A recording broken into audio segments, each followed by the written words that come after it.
Chapter 49. Thelemic Morality. Carousor, do what thou wilt shall be the whole of the law.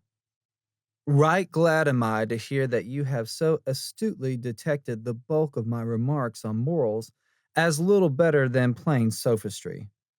After all, you tell me, there is for every one of us an instinct, at least, of what is right and what is wrong.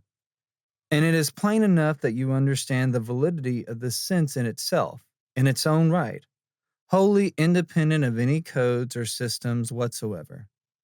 I seem to have started up this rock chimney with the wrong leg.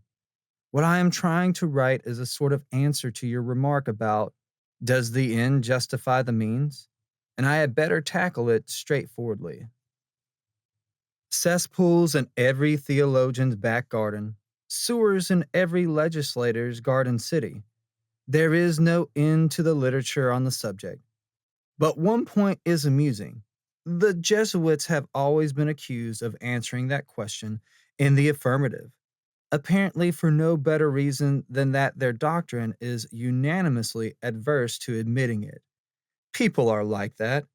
They say that I spent months in Yucatan, the only province in Mexico that I did not visit. They say that my home is a Tibetan monastery, and Tibet is almost the only country in East and Central Asia that my feet have never trodden. They say that I lived for years in Capri, the only town in Italy, of those that I know at all, where I spent less than 48 hours. The law of Thelema helps us to deal with this question very simply and distinctly. First, it obviates the need of defining the proper end, for with us this becomes identical with the true will, and we are bound to assume that the man himself is the sole arbiter. We postulate that his end is self-justified. Then as to his means, as he cannot possibly know for certain whether they are suitable or not, he can only rely on his inherited instincts, his learning, his traditions, and his experience. Of these all but the first lie wholly in the intellectual sphere, the Rosh, and can accordingly be knocked into any desired shape at will, by dint of a little manipulation. And if Thelema has freed him morally, as it should have done, from all the nonsense of Plato, Manu, Draco, Solon, Paul, John Stuart Mill, and Kant, he can make his decision with purely objective judgment. Where would mathematics be if certain solutions were a priori inadmissible? But then, what about that plagai first weapon in his armory? It must be these instincts, simply because we have eliminated all the other possibilities. What are they? Two are their sources: the spiritual, nishama, and the physiological, nishek. Note that both of these are feminine. They pertain to he and he final and tetragrammaton, respectively. That implies that they are, in a sense, imposed on you from the beginning.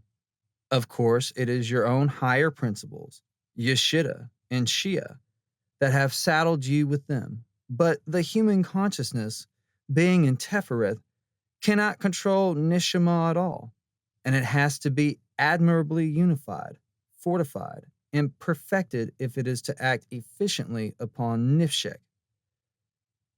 In practice, we most of us do act upon Nifshek a great deal. All learning, training, discipline tend to modify our physiological reactions in 1,000 minor manners. A complete branch of yoga, Hatha yoga, is occupied with nothing else. And you can have your face lifted. Apart from this, we nearly all of us attend to matters like our waistline, our hours of sleep, our digestion, or our muscular development. Some men have even taught themselves to reduce the pulse beat both in rate and in volume, so much so that they have sometimes been accredited with the power to stop the heart altogether at will. Nishima is an entirely different proposition. One of Teferef's prime assets is the influence, through the path of the lovers from Banal, the son's milk from the great mother, from his father Shia, Shakma, he inherits the infinite possibilities of Nuid through the path of he, the star, and from his god Kether, the divine consciousness, the direct inspiration, guidance, and ward of his holy guardian angel, through the path of Gimel, the moon, the priestess. Nishama, then, will not be influenced by Rosh, except insofar as it is explained or interpreted by Rosh. These instincts are implanted from on high, not from below. They would be imperative were one always sure of having received them pure and interpreted them aright. People spoke to me, people whose experience and judgment in all matters of sacrifice to Dionysus had my very fullest assent and admiration. They told me that of all the drinks, the best was beer.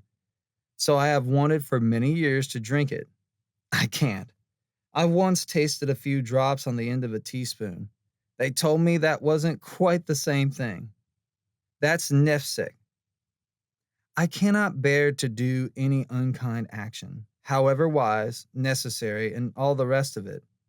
I do it, but it hurts me more than it hurts you is actually true for me. This only applies where the other party is unable to retaliate. I love hurting a stout antagonist in a fair fight. That's nishima. What one really needs to know is whether the protest of the instinct should override the decision of the reason. Obviously, one must assume that both are equally right, that one's interpretation of one's instincts is full and accurate, that one's solution of how shall I act for the best is uniquely correct.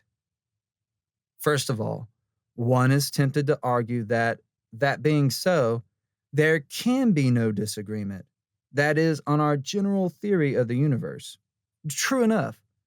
The farther one goes in initiation, the rarer will such incidents become. Even a quite uninitiated person, always provided that Thelema has freed him morally, should find that 9 times in 10, the inhibiting antagonism is accidental, or at least apparently irrelevant. Notice, please, that our conditions of the rightness of both sides are rigid. The usual inhibition is a threat to vanity, or some instinct equally false, and to be weeded out. Suppose that by what is hardly fraud, but undue influence, as the lawyers say, I could persuade a dying person to leave me a couple of 100,000 in his will. I shall use every penny of it for the great work. It sounds easy. Of course, damn your integrity, damn you. The work is all that matters. All the same, I say no. I should never be the same man again. I should have lost that confidence in myself, which is the spine of my work. No need that the fraud should be discovered openly. It would appear in all my subsequent work, a subtle contamination. But suppose that it were not the matter of gulling a moribund half-wit. Suppose that the price was a straightforward, honest-to-God bank robbery under arms on the highway. Should I hesitate then? Here I should risk my head, and the dice are loaded against me, nor does the deed imply moral turpitude. Stalin's associates regarded him as a marty-red hero when the law of the country, less cogent than Thelema, sat heavily on his devoted head. My retort, however, is convincing and final. Robbery in any shape is a breach of the law of Thelema. It is interference with the right of another to dispose of his property as he will. And if I did so myself, no matter with what tactical justification, I could hardly ask others to respect my own similar right. The basis of our criminal law is simple. By virtue of Thelema, to violate the right of another is to forfeit one's own claim to be protected in the matter involved. So much for my own position. But let us look at the original case with another protagonist. Let us say a young Thelemite, fanatically enthusiastic and not very far advanced in the path of initiation. Suppose he argues, to hell with my integrity, to hell with my spiritual development. I don't give a hoot what happens to me. All I know is that I can help the order, and I'm jolly well going to do it. Who is going to balance that entry in his karmic account? Might not even his willingness to give up his prospects of advance justify his title to go forward? The curious, complex, obscure, and formidable path that he has chosen may quite conceivably be his best shortcut to the city of the pyramids. I have known strange, striking cases of similar vows to end vows. I need hardly say that these cases may be multiplied indefinitely. Nothing is easier, and few games more amusing, than to devise dilemmas calculated to stump the master or to catch him bending. Then, you ask, am I saying that the end does not justify the means? Hardly that. What I really mean is that these two terms are unconnected.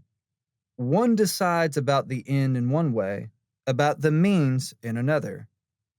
But every proposition in your sorets has got to justify itself, and, having done so, to estimate its exact weight in relation to all the other terms of your problem. Confusion worse confounded? I dare say it is. It's the best I can do with such a difficult question. But I am perfectly happy about it. The one important thing, as Descartes and Francis Bacon saw, is that you should acquire and assimilate the method of Thelemic thinking. Love is the law, love under will. Yours fraternally.